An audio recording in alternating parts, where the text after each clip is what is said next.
A man of the Renaissance, Philip Sidney. Philip Sidney was a true Renaissance man, embodying the spirit of an era that celebrated the revival of art, literature, and learning.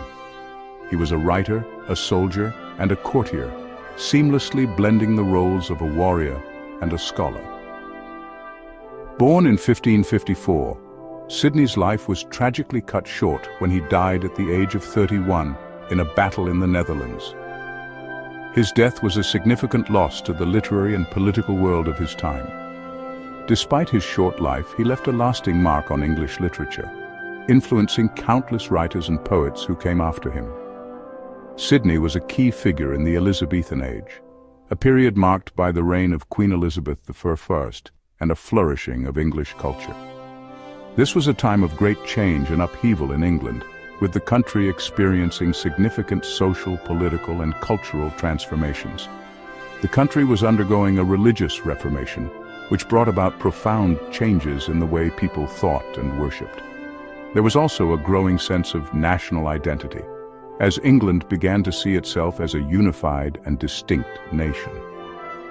Sidney was a champion of poetry, believing deeply in its power to elevate the human spirit and inspire greatness.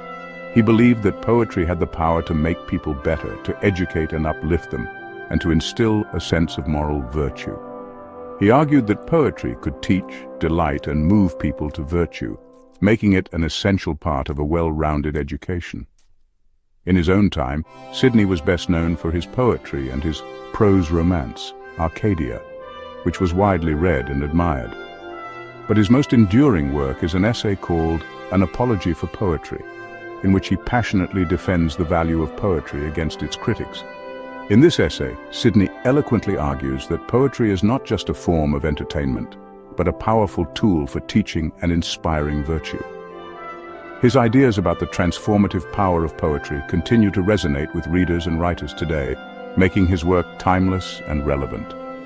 Philip Sidney's legacy as a Renaissance man, a soldier, a courtier, and above all, a poet, endures to this day, reminding us of the enduring power of literature to shape our world. Sidney's An Apology for Poetry was written in response to a growing Puritan movement in England. The Puritans were a Protestant group who believed in a very strict interpretation of the Bible.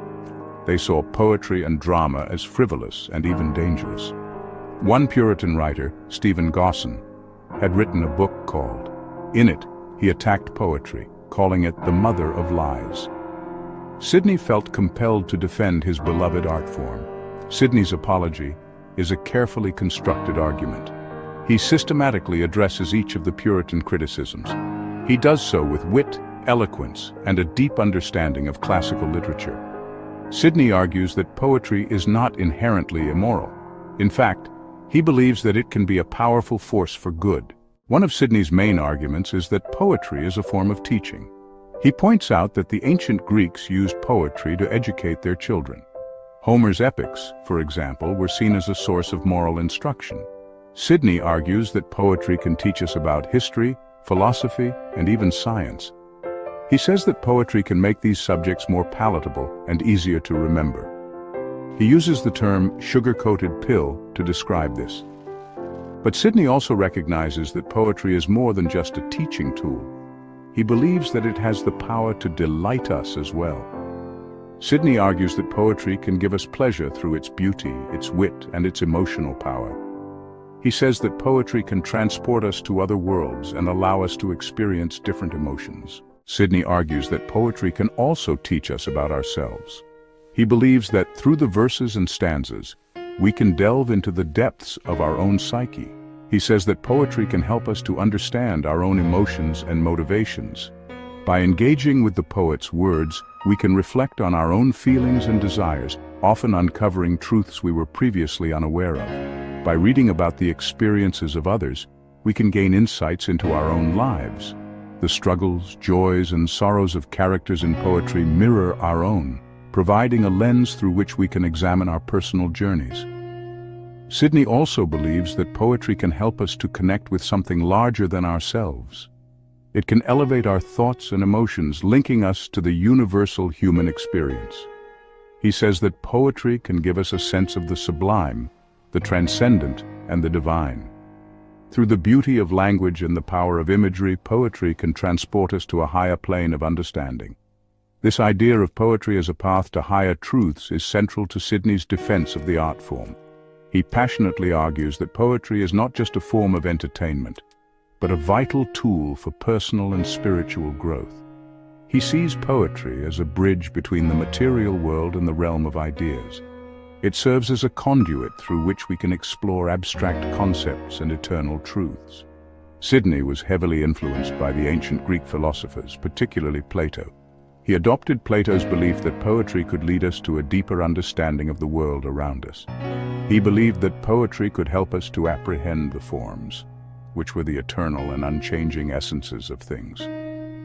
In this way, poetry becomes a means of accessing the fundamental truths of existence, offering us a glimpse into the very nature of reality.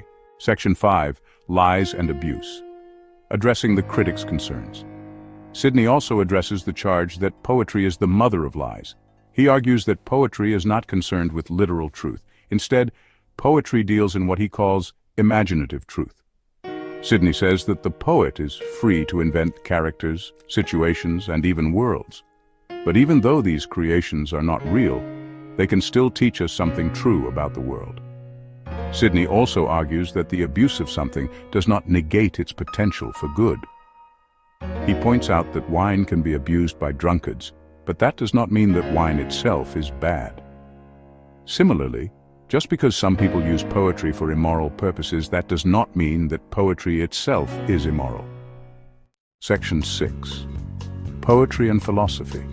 A question of approach.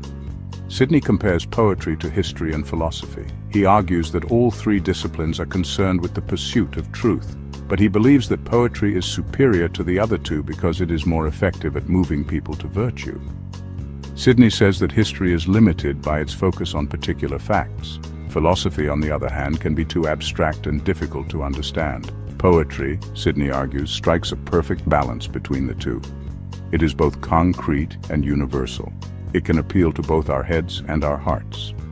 Sidney concludes that poetry is the most effective way to teach people about virtue and inspire them to live good lives. Section 7. The Poet's Gift, Transforming Reality Through Art. Sidney argues that poets are not just imitators of nature, but creators in their own right. He says that poets possess a special kind of knowledge. He calls this knowledge poesy. Poesy, according to Sidney, is the ability to see the world anew. It is the ability to find the extraordinary in the ordinary.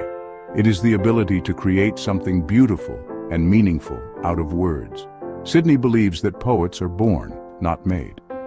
He says that they possess a natural gift for language and a unique way of seeing the world. Sidney's view of the poet as a visionary figure is one of the most enduring legacies of an apology for poetry. It has influenced generations of poets and critics. Section 8.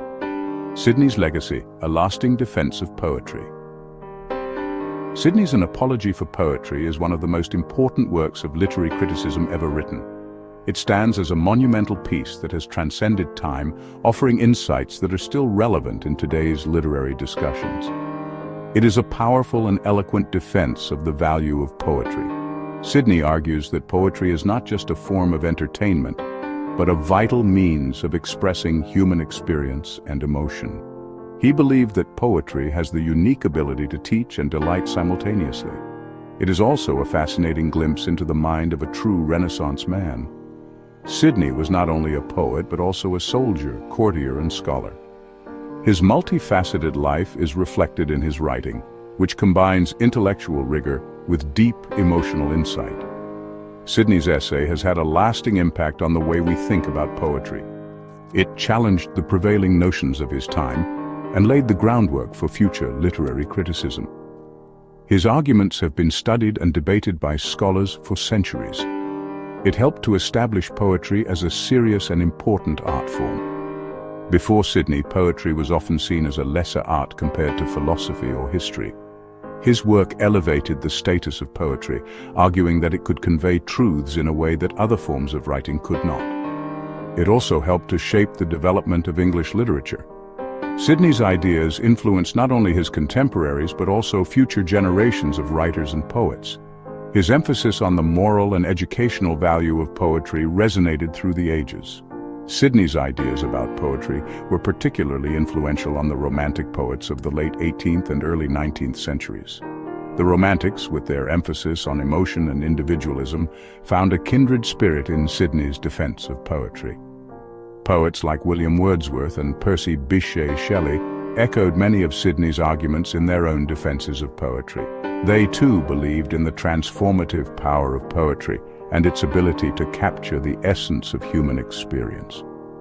An apology for poetry remains an important work today. It continues to be a foundational text in literary studies, reminding us of the enduring value of poetry. It is a reminder of the power of poetry to move, to teach, and to inspire. Sidney's work encourages us to appreciate the beauty and significance of poetry in our lives, urging us to see it not just as a relic of the past, but as a living, breathing art form that continues to shape our world.